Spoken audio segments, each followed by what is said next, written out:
Hello students, आज के video में हम लोग एक टॉपिक डिस्कस करने वाले हैं called concentration terms. Now what is concentration? तो जब मैं कहता हूं कि मेरे पास एक बीकर है जिसमें कॉन्सेंट्रेटेड सल्फ्यूरिक एसिड है, ओके, अगर मैंने कहा कि मेरे पास कॉन्सेंट्रेटेड सल्फ्यूरिक एसिड है, इसका मतलब यहाँ पर सल्फ्यूरिक एसिड का जो वैल्यू रहेगा वो ज्यादा रहेगा और वाटर का जो कंपोनेंट रहेगा वो कम रहेगा।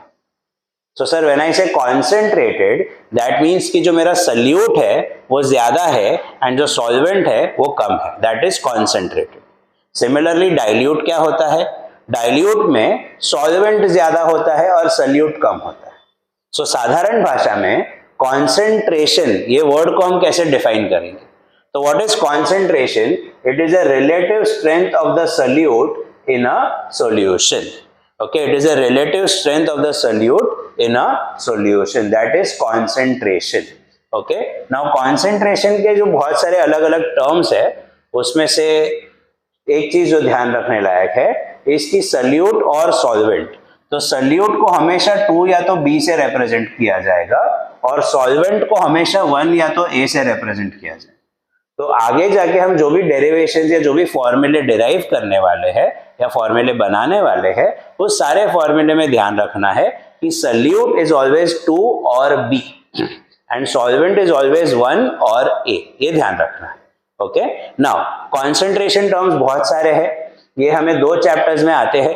चैप्टर नंबर 1 है आपका some basic concepts in chemistry जो आपको क्लास 11th में था और 11 में होगा, और दूसरा चैप्टर है सॉल्यूशंस एंड कॉलिगेटिव प्रॉपर्टी जो क्लास 12th में है।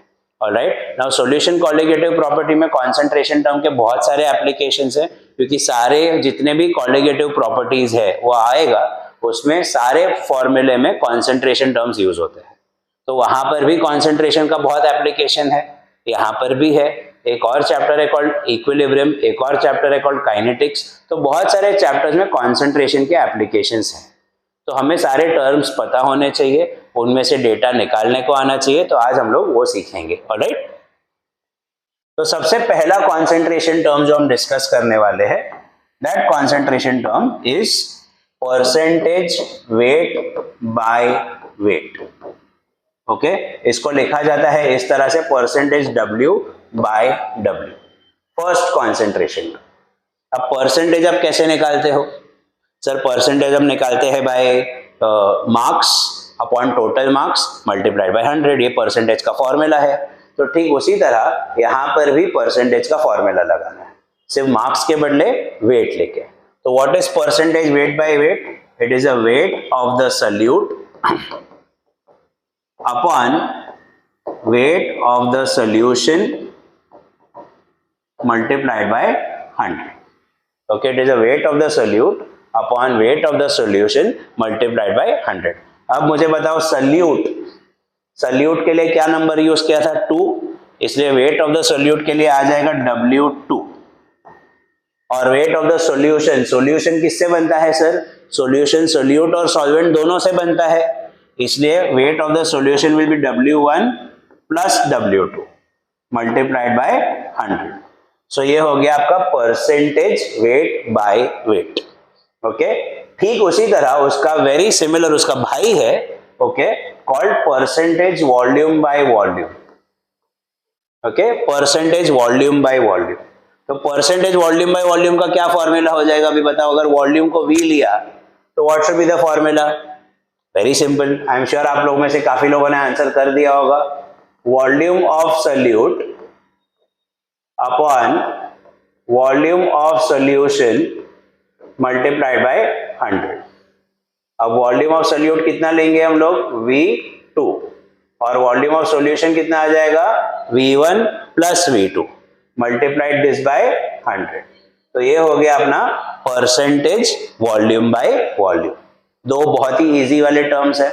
ओके, अब अगर आपको किसी क्वेश्चन में परसेंटेज वेट बाय वेट या परसेंटेज वॉल्यूम बाय वॉल्यूम पहले से दिया है तो उसको यूज कैसे करेंगे?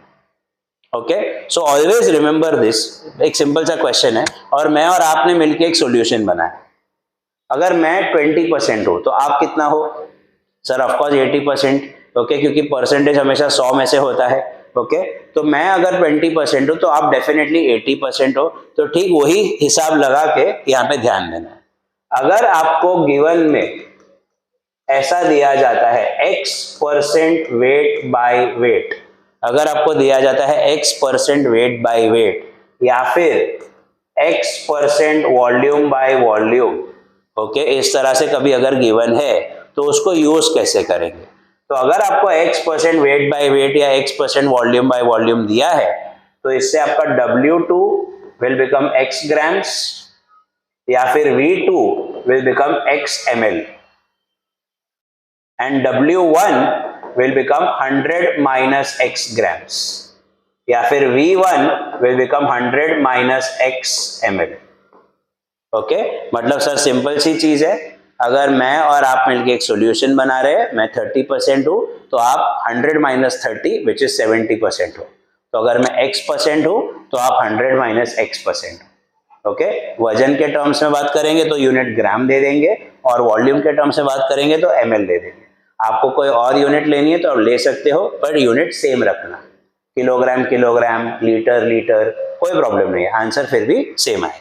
ओके तो ये पहले दो कॉन्सेंट्रेशन टर्म्स है, percentage weight by wait, percentage volume by volume, और अगर वो गिवन है तो उससे हमें क्या डेटा मिलेगा, W2 W1 मिल सकता है या फिर V2 V1 मिल सकता है, और उसको हम कोई अपने फॉर्मूले में, कोई आगे के न्यूमेरिकल में यूज कर सकते हैं।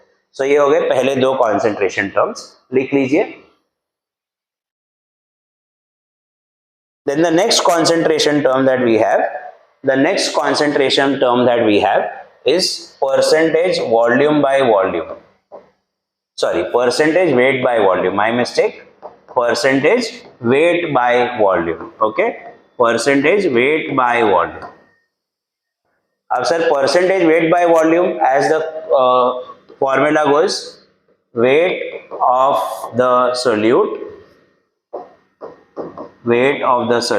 upon volume of solution multiplied by 100। Sir formula में तो कोई कंफ्यूजन नहीं है, फॉर्मूला अभी फिक्स हो गया है, ऊपर सोल्यूट नीचे solution. Okay give marks obtained upon total marks, percentage का फॉर्मूला चेंज नहीं होगा।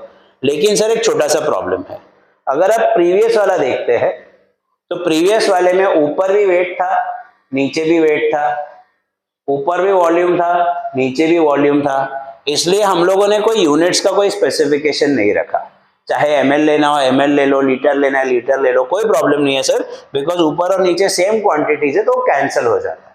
लेकिन यहाँ पर इश्यू क्या है बेटा, ऊपर वेट है और नीचे वॉल्यूम है। अब ऊपर वेट है और नीचे वॉल्यूम है तो अपने को यूनिट स्पेसिफाई करनी पड़ेगी, बिकॉज यूनिट्स कैंसिल नहीं होगी। तो वेट हमेशा ग्राम्स में और volume is in ml। Okay, for percentage weight by volume, it is grams per 100 ml. Okay, so sir percentage weight by volume will be W2 upon V1 plus V2 multiplied by 100, but W2 आपका grams में होगा और V1 plus V2 आपका ml में होगा। तो sir percentage weight by volume in a very simple language क्या है, it is a weight of solute in grams present in 100 ml of the solution। Okay, weight of solute in grams present in 100 ml of the solution, that is percentage weight by volume। तो अगर आपको percentage weight by volume दिया गया है, okay अगर आपको percentage weight by volume दिया गया है, ओके फॉर एग्जांपल अगर आपको दिया है x% weight by volume, तो इससे हमें क्या डेटा मिलेगा, इसको हम कैसे यूज कर पाएंगे। तो अगर आपको x% वेट बाय वॉल्यूम दिया गया है तो you will take W2 as x grams, you will take W2 as x grams and V, what is V, it is combination of V1 plus V2, सब मिला के आप क्या लेंगे 100 ml और you will take it as 0.1 liters। Okay तो अगर आपको परसेंटेज वेट बाय वॉल्यूम दिया गया है तो जो परसेंटेज है उसको सीधा आप W2 ले लेंगे और 100 ml of the solution which is V1 plus V2, in general V 100 ml या फिर 0.1 litres. So percentage weight by volume, weight of the solute upon volume of the solution multiplied by 100। Unit specify करना जरूरी है। Okay, so ये हो गया आपका percentage weight by volume, please लिख लीजिए इसको। Alright, moving on to the next one. Then we have the fourth one is ppm, parts पर मिलियन। ओके, पार्ट्स पर मिलियन। अब इसको इजीली समझो, बहुत ही इजी है, बिल्कुल डिफिकल्ट नहीं है।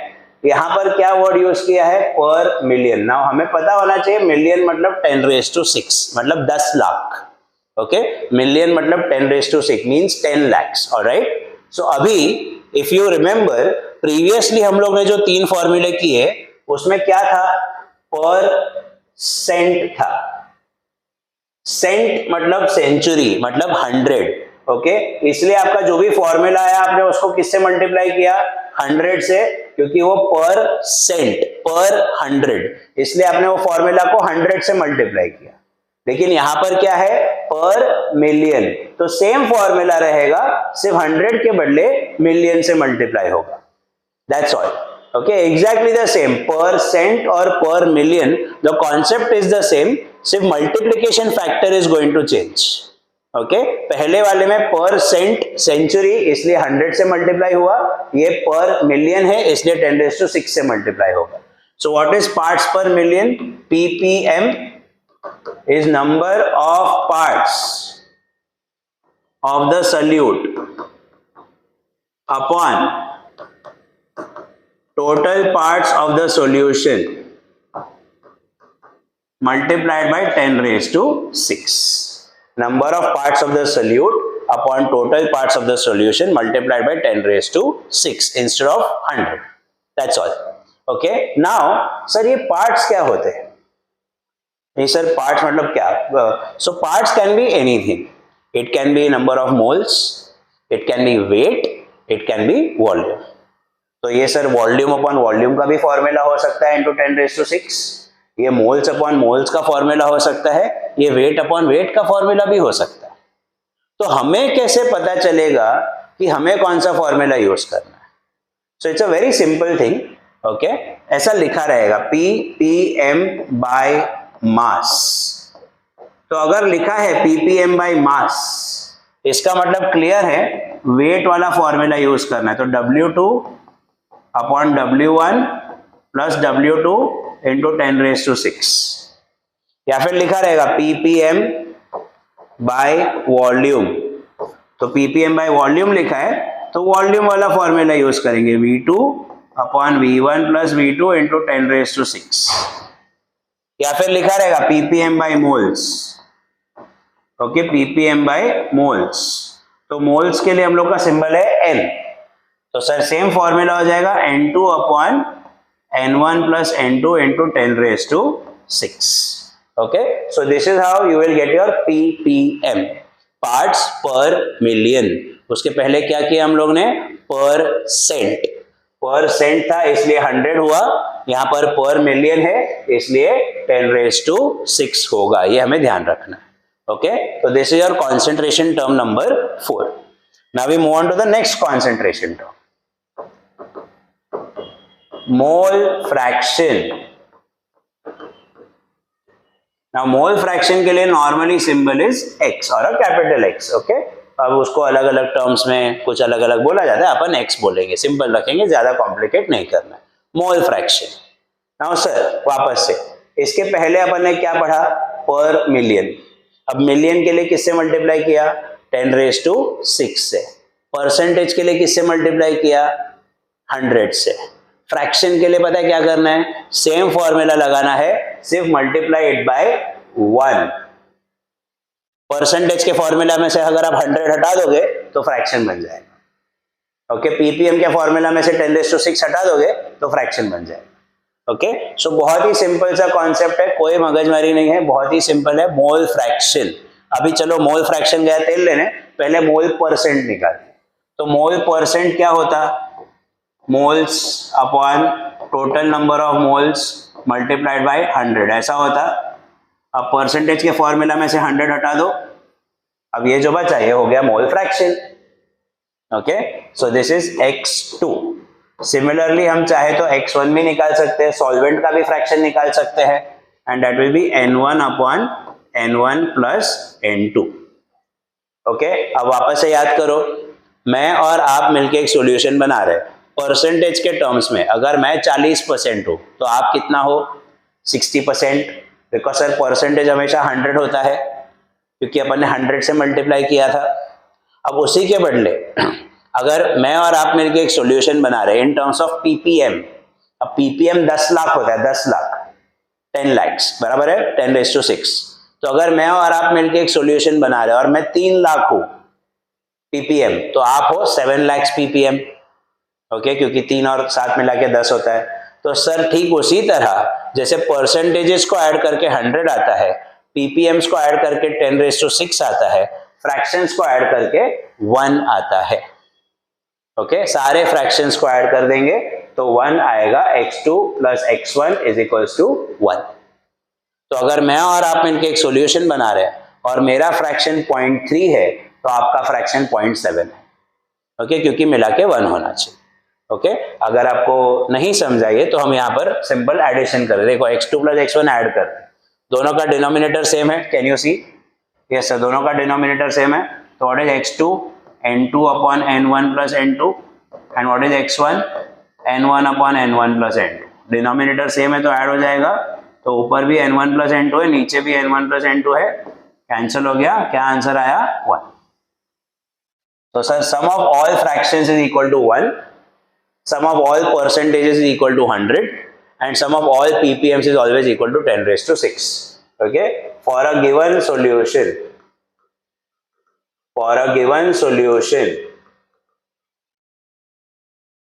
sum of all percentages is equal to 100,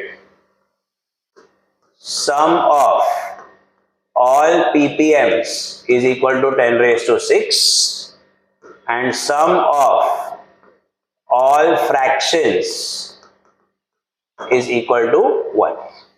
okay, ये ध्यान रखना है। सो टोटल अभी तक हमने 5 कॉन्सेंट्रेशन टर्म्स किए हैं।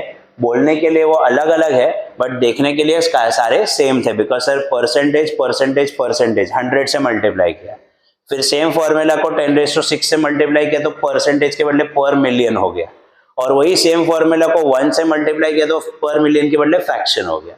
तो फॉर्मूला सेम रहा है पांचों में, क्या चेंज हुआ है? Is the multiplication factor. Percentage के लिए 100 था, पीपीएम के लिए 10⁶ है, और फ्रैक्शन के लिए 1 है। ओके, तो ये 5 कॉन्सेंट्रेशन टर्म्स अपने हो चुके हैं। अब आगे बढ़ते हैं। ऑलराइट, नाउ एक चीज जो ध्यान रखनी है from entrance point of view, okay, only for entrance point of view.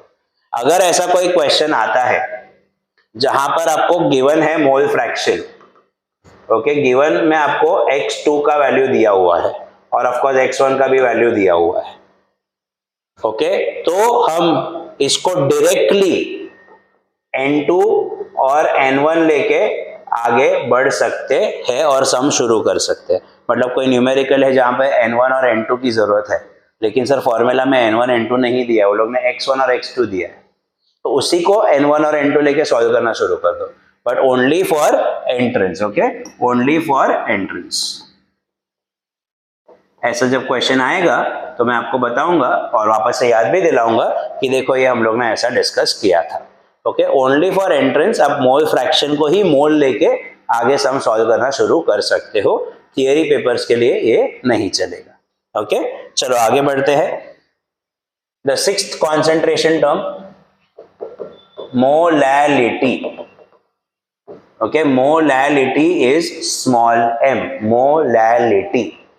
Now sir, what is molality? देखते हैं।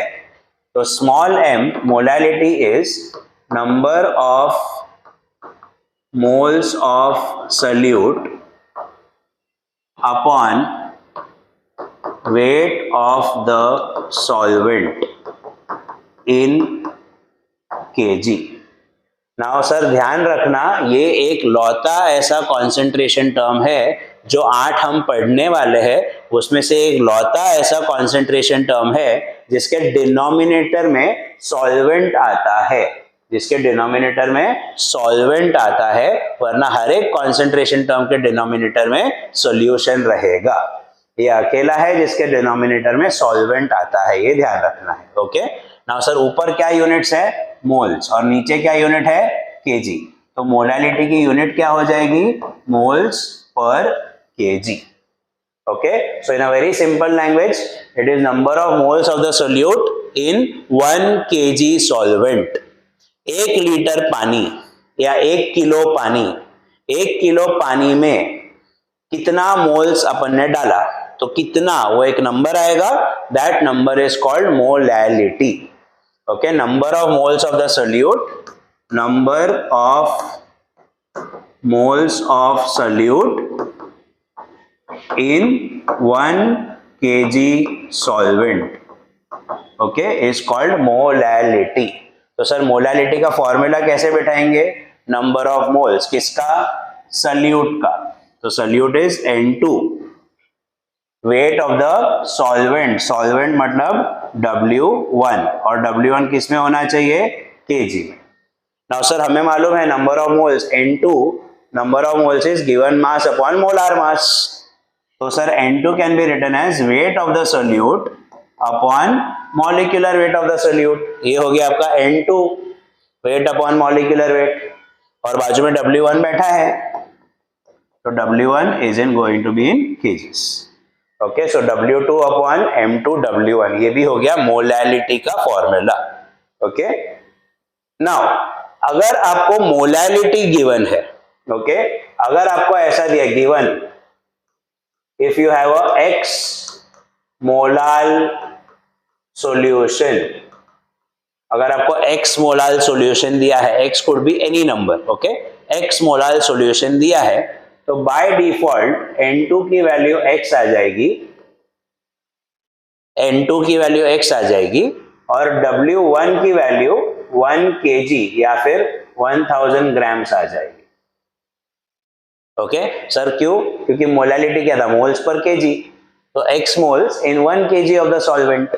Okay, number of moles in 1 kg of the solvent, तो नंबर ऑफ मोल्स कितना हो जाएगा, x, and kg of the solvent तो 1 ही रहेगा, तो sir ये आ जाता है आपका। तो मोलालिटी अगर आपको दिया है तो मोलालिटी की मदद से आप ये ढूंढ सकते हैं।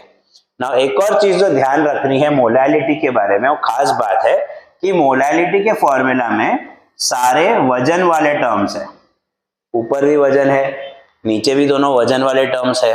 ओके, और वजन को टेम्परेचर से कोई लेना देना नहीं, and therefore molality is independent of temperature. Okay, molality is independent of temperature, ये ध्यान रखना है। ऑलराइट, ये की चीज है क्योंकि इसको लेके क्वेश्चन बनेगा। ओके, आगे मैं क्वेश्चन बताऊंगा। So this is about molality, please write this down, then we move on to the next concentration term. Okay, the next concentration term is the most important one called molarity. This is the बाप of all concentration terms, सबसे बड़ा concentration term ये है molarity. Okay, molarity को हम लोग active mass भी बोलते हैं, molarity को हम लोग active mass भी बोलते हैं। ये आप पढ़ेंगे in a chapter called chemical equilibrium, जहां पे law of mass action आएगा। ओके, या आ चुका होगा depending on when you are watching this video. So law of mass action में एक्टिव मास करके एक टर्म आता है। Alright, so molarity, okay, molarity is always denoted with a square bracket. Okay, square bracket, molarity. Now what is molarity? It is a number of moles of the solute upon volume of solution in liters। Okay, तो sir ऊपर क्या है, moles है, नीचे क्या है, litres है, तो अपना यूनिट क्या होगा, मोल्स पर लीटर। ओके, हमें पता है कि लीटर को डीएम क्यूब भी लिखा जाता है, तो it will be moles per DM cube, 1 litre 1 DM cube, तो सर लीटर को डीएम क्यूब। ओके, तो ये हो गया मोलैरिटी। अब उसको फॉर्मूला में बनाते हैं, तो molarity is equals to number of moles of the solute which is N2 upon volume of the solution which is V, but the V has to be in liters. Okay sir, अभी of course थोड़ी देर पहले देखा N2 can be written as given mass upon molar mass, और बाजू में V रहेगा, V is in litres. Okay, इस तरह से। नाउ सर और क्या है मोलैरिटी के बारे में, तो अगर आपको गिवन है, okay, if you have been given X molar solution, अगर आपको X मोलार सॉल्यूशन दिया है, X मोलार, तो इसका मतलब डायरेक्ट है X मोल्स हो गया, मतलब वो आपका N2 का वैल्यू हो गया, और V का वैल्यू हो जाएगा 1 लीटर। ओके, V का वैल्यू हो जाएगा 1 litre. If it is X molar solution, the volume will be 1 litre and the number of moles will be X। Okay, so ये हो गया molarity. Please write this down, molarity. Then we have the last concentration term called normality.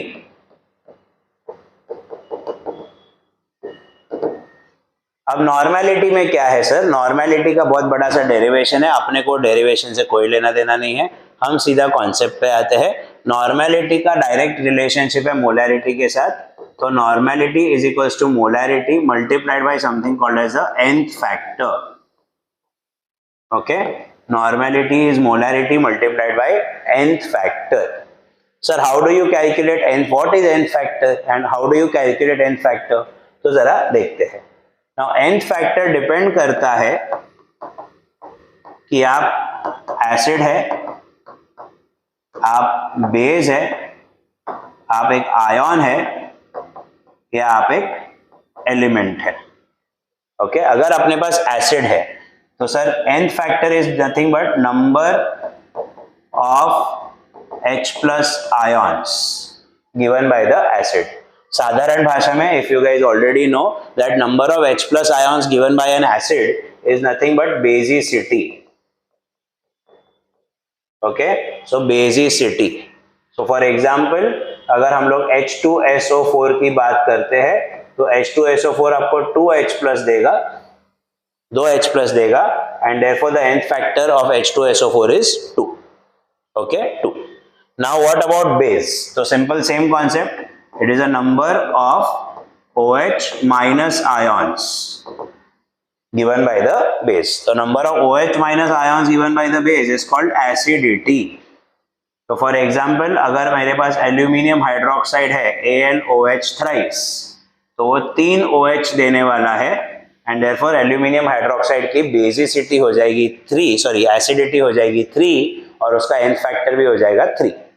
Okay, अगर मेरे पास एक ion है directly, okay, तो ion का जो ऑक्सीडेशन नंबर है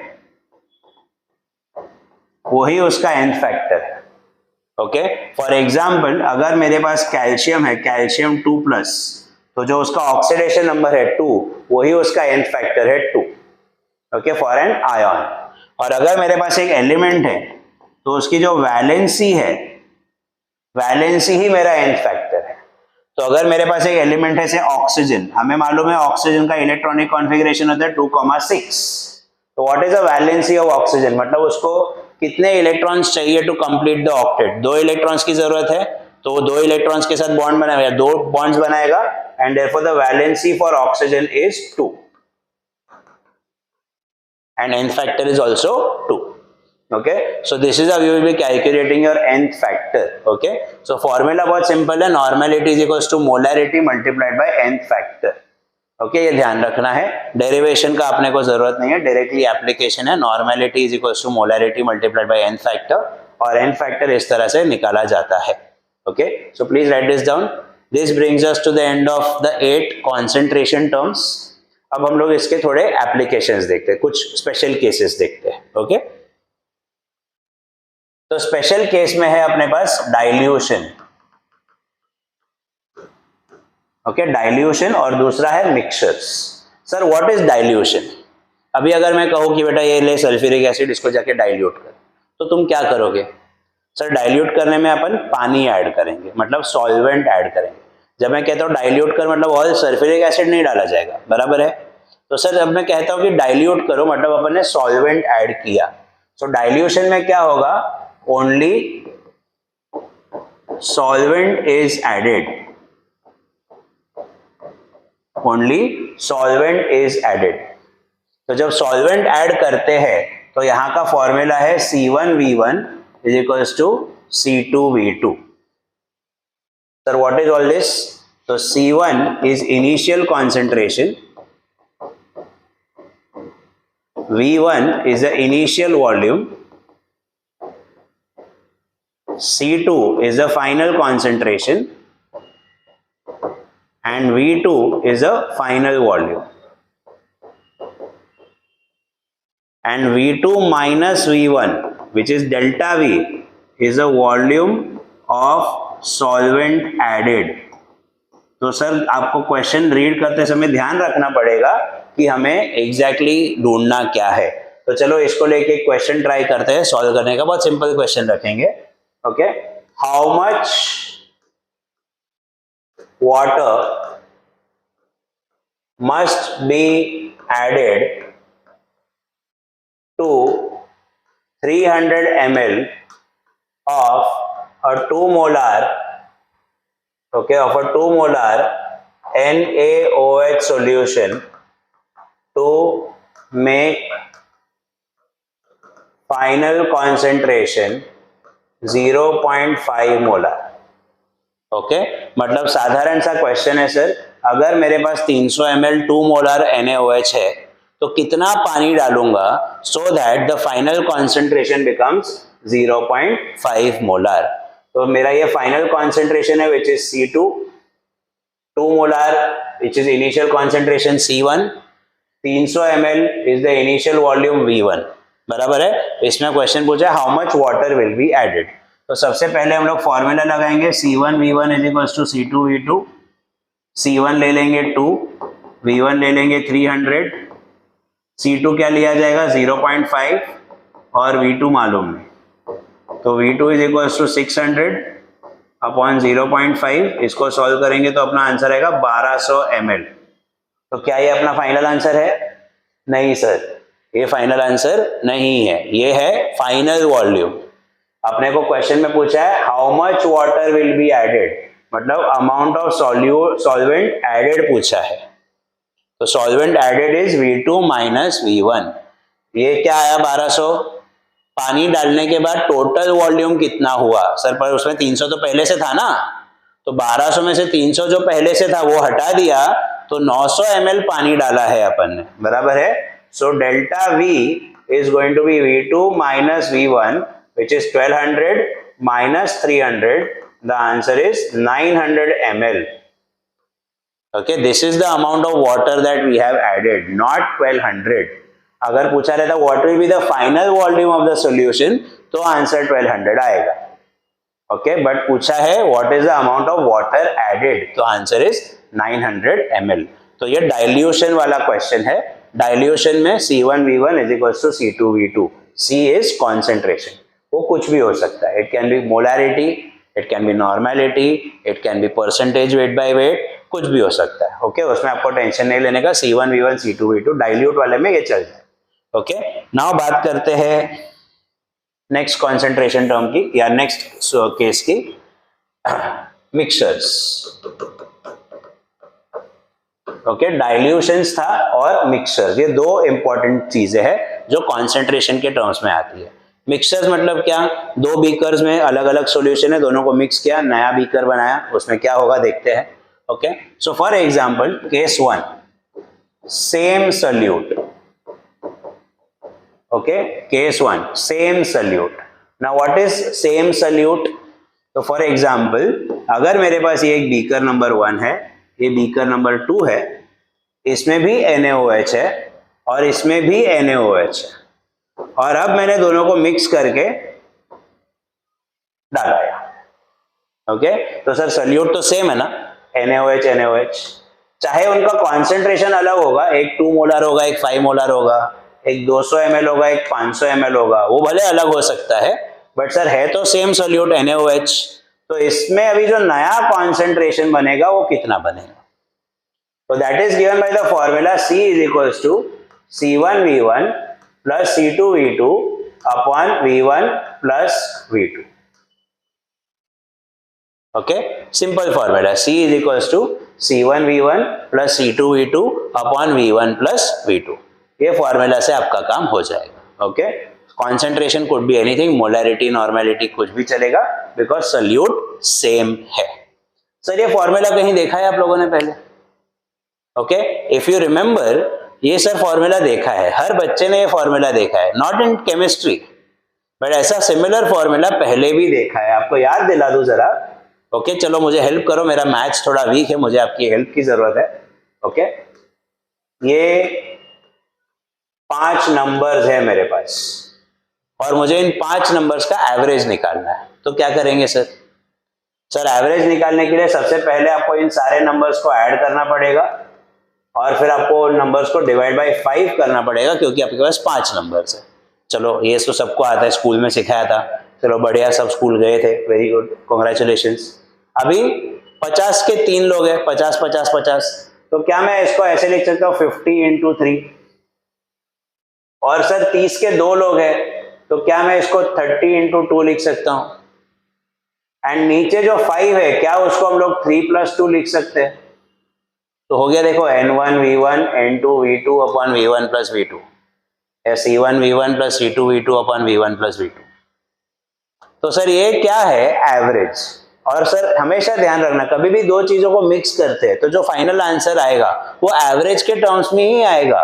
तो एवरेज का कॉन्सेप्ट कभी चेंज नहीं होता है. सर केमिस्ट्री है तो एवरेज चेंज हो जाएगा? नहीं, एवरेज का कॉन्सेप्ट रिमेन्स द सेम, सिर्फ लिखने के तरीके चेंज हो रहे, वरना तो सर एवरेज इसी है जो हमें स्कूल में आता है. तो ऐसा कुछ मत सोचो कि सर ने क्या कुछ नया फॉर्मूला रट्टा मारना है. नहीं, रट्टा मारने की कोई जरूरत नहीं है. मिक्स करोगे एवरेज आएगा. एवरेज का फॉर्मूला एक ही है जो आपको बचपन से आता है. ओके, सिर्फ लिखने का तरीका चेंज होगा. See, that is a new concentration. Okay, the final concentration is equals to C1V1 plus C2V2 upon V1 plus V2. ये कब यूज करेंगे? when it is the same solute. Okay, अब बात करते हैं नेक्स्ट केस, केस 2. तब तक ये लिख लीजिए. Okay, case 2, same type of solute. Okay, now what is the same type of solute? मतलब या तो दोनों के दोनों बीकर में एसिड है, दोनों के दोनों बीकर में बेस है, लेकिन दोनों अलग अलग है. ओके, ऐसा. सो से फॉर एग्जांपल ये बीकर है, इसमें मेरे पास HCl है. ये बीकर है, इसमें मेरे पास H2SO4 है. और अब मैं दोनों को मिक्स कर रहा हूं. ओके, तो क्वेश्चन है अब नया कॉन्सेंट्रेशन क्या? फॉरगेट दैट, पहले ये नया कॉन्सेंट्रेशन किसका? ओके, अब प्रीवियस केस में आपको याद होगा कि इधर भी NaOH था, इधर भी NaOH था. तो जो नया कॉन्सेंट्रेशन मिला वो भी NaOH का ही होने वाला है, क्योंकि पूरा का पूरा टर्म कॉमन है. अब यहां पर बताओ मुझे कॉमन क्या है? सर कॉमन HCl में से H+ है और H2SO4 में से भी H+ है. तो जो नया कॉन्सेंट्रेशन निकलने वाला है वो ना HCl का निकलने वाला है, वो ना H2SO4 का निकलने वाला है. जो नया कॉन्सेंट्रेशन निकलेगा that will be of the H+ ions, that will be of the H+ ions. Similarly अगर बेस होता तो OH- आयंस. ओके, सिमिलरली अगर बेस होता तो OH- आयंस. आपके चाहिए तो एग्जांपल में बता देता हूं आपको. अगर यहां पर NaOH होता और ये बीकर में मेरे पास BaOH ट्वाइस होता और दोनों को मैं मिक्स करता, तो यहां पर मुझे OH- का कॉन्सेंट्रेशन आता. ओके, सेम चीज है. ओके, तो sir same type of solute, very important. There was a difference. Previously it was same solute, now it is same type of solute. तो sir same type of solute में क्या होने वाला है जरा देखते हैं.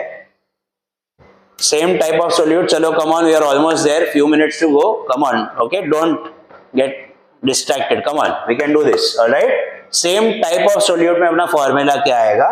The new concentration will be in terms of normality, and the formula is the same, N1V1 plus N2V2 upon V1 plus V2.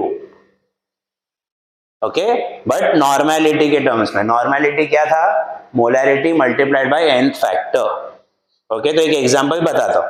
अगर मुझे कोई बोलता है कि मेरे पास 300 ml 0.5 मोलर HCl है और 700 ml 0.6 मोलर H2SO4 है, तो नया कॉन्सेंट्रेशन कितना? तो सबसे पहले ये मोलैरिटी है, अपना फॉर्मूला नॉर्मेलिटी वाला है, तो सबसे पहले तो कन्वर्ट करना जरूरी है।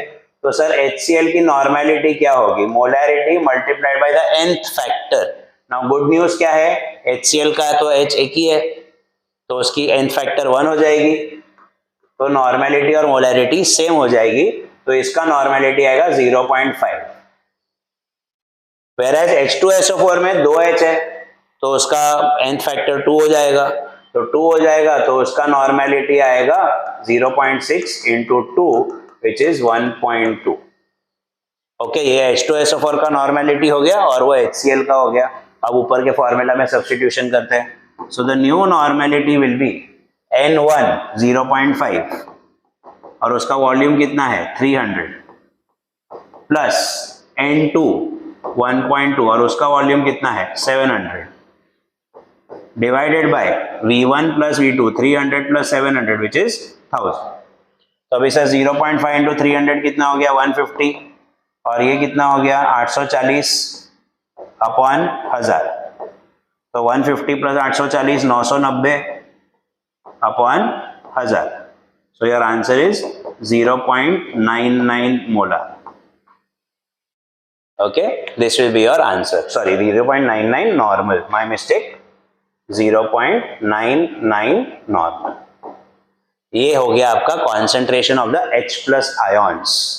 Okay, so this is how you will be solving when it is the same type of solute. All right. Let's go to the last one of this category is opposite solutes. Sir what is opposite solutes? मतलब acid plus base का mixture होगा। अब sir acid plus base में क्या होता है, acid और base एक दूसरे को न्यूट्रलाइज करते हैं। तो अगर आप सोचो यहां से मैंने 15H प्लस लिया और यहां से मैंने 10H प्लस लिया, तो 15 और 10H प्लस, तो टोटल कितना हो गया 25H प्लस हो गया, इसीलिए मैंने ऐड किया था। अभी यहाँ पर 15OH आया, यहाँ से 15OH आया, तो टोटल 30 हो गया, इसलिए मैंने ऐड किया।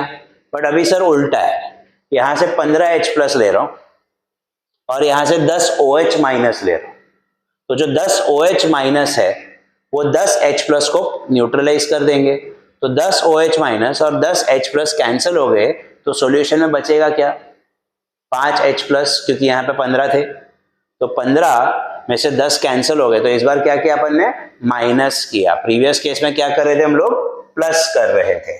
सो now we have opposite solutes, मतलब एसिड प्लस बेस कॉम्बिनेशन। तो इन सच अ सिचुएशन यहां पर मेरे पास NaOH है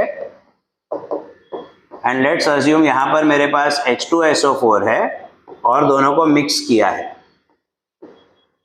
ओके, तो ये क्या आएगा, सबसे पहले तो किसका कॉन्सेंट्रेशन होगा, ये OH, क्योंकि इसमें तो कुछ कॉमन नहीं है। तो न्यूट्रलाइजेशन में यही चीज है कि या तो OH का कॉन्सेंट्रेशन होगा या तो H प्लस का कॉन्सेंट्रेशन होगा। अपने को कैसे पता चलेगा वो देखते हैं। ऑलराइट, सो देखो ये लास्ट पार्ट है guys, come on we can do this, we are almost there. Okay, तो अभी देखो यहाँ पर अगर ऑपोजिट सोल्यूट्स है तो the new formula is given by NaVA minus NbVb upon Va plus Vb in a modulus. अब मॉड्यूलस में क्यों डाला है हमने, क्योंकि हमें मालूम नहीं है कि एसिड का कंपोनेंट बड़ा होगा या बेस का कंपोनेंट बड़ा होगा, इसलिए हमने मॉड्यूलस में रखा है। ठीक है, क्योंकि सर अपने को नंबर से मतलब है, साइन से नहीं। तो चलो देखते हैं, ये फॉर्मूला अपने सामने, अपने को बोला है कि भाई 500 ml 0.6 मोलर H2SO4 है और 1000 ml 0.7 मोलर NaOH। ओके, ऐसा है। तो सबसे पहले क्या करने का, एसिड और बेस का NaVA अलग अलग निकालने का। ओके, एसिड और बेस का NaVA अलग अलग निकालने का। तो सर सबसे पहले ये एसिड है, तो एसिड का Na कितना, तो sir Na is normality is molarity multiplied by n factor, तो molarity 0.6 multiplied by n factor, तो ये 1.2 हो गया। Nb कितना, ओके नॉर्मेलिटी इसका n फैक्टर तो वही है, तो ये हो गया 0.7। अब मल्टीप्लाइड बाय वॉल्यूम, तो सर NaVa का वैल्यू कितना आ रहा है, तो NaVa इज 500 इंटू 1.2, तो ये कितना आ गया 600 आ गया। NbVb का वैल्यू कितना आ रहा है, तो 1000 इंटू 0.7, तो ये 700 आ गया। अब इन दोनों में से बड़ा कौन है, B, तो जो बड़ा है उसका कॉन्सेंट्रेशन आएगा। अभी देखो ध्यान रखना, अगर NaVa is greater than NbVb, तो जो कॉन्सेंट्रेशन आएगा वो एसिड का आएगा विच इज H+। ओके, जो कॉन्सेंट्रेशन आएगा वो किसका आएगा, एसिड का आएगा विच इज H+। अगर NaVa is less than NbVb, तो जो कॉन्सेंट्रेशन आएगा वो बेस का आएगा विच इज OH-। और अगर सब सॉल्व करने के बाद NaVa इक्वल टू NbVb आया, तो किसी का भी कॉन्सेंट्रेशन नहीं आएगा, क्योंकि सॉल्यूशन क्या हो जाएगा, न्यूट्रल हो जाएगा, बिकॉज सारे एसिड और बेस एक दूसरे को कैंसिल आउट कर देंगे। तो अभी ये लास्ट सम है, चलो सॉल्व करते हैं। NaVa मिल चुका है, तो sir the new normality is equals to 600 minus 700 upon V1 plus V2 which is 1500, which is nothing but 100 upon 1500, 1/15। Okay, अब 1/15 को हम अगर सॉल्व करते हैं तो 0.66 रफली इन दैट रेंज आएगा आपका, बराबर है। और 0.66 नॉर्मल, बट ये किसका कॉन्सेंट्रेशन है, ये है बेस का, बिकॉज NbVb की वैल्यू ज्यादा थी, तो ये जो कॉन्सेंट्रेशन है ये OH- का कॉन्सेंट्रेशन है। Okay, so this is about different solutes, मतलब एसिड बेस। सो ये जो भी हमने इस वीडियो में देखा है, इस वीडियो में सारा हम लोग ने कॉन्सेंट्रेशन टर्म्स देखा, हम लोग ने 8 कॉन्सेंट्रेशन टर्म्स देखे, वो कॉन्सेंट्रेशन टर्म्स में से डेटा कैसे एक्सट्रैक्ट करना है वो देखा। उसके बाद हम लोग ने 4 स्पेशल केसेस देखे, एक डाइल्यूशन का और 3 मिक्सचर्स के। Okay, so this is all about different types of concentration terms and their applications. Okay, this you can use in a mole concept, chemical kinetics, equilibrium, thermodynamics, electrochemistry, and of course solutions and colligative properties. So बहुत सारे chapters में इसके application है। I hope ये आपको समझ में आया है। Thank you so much. All the best.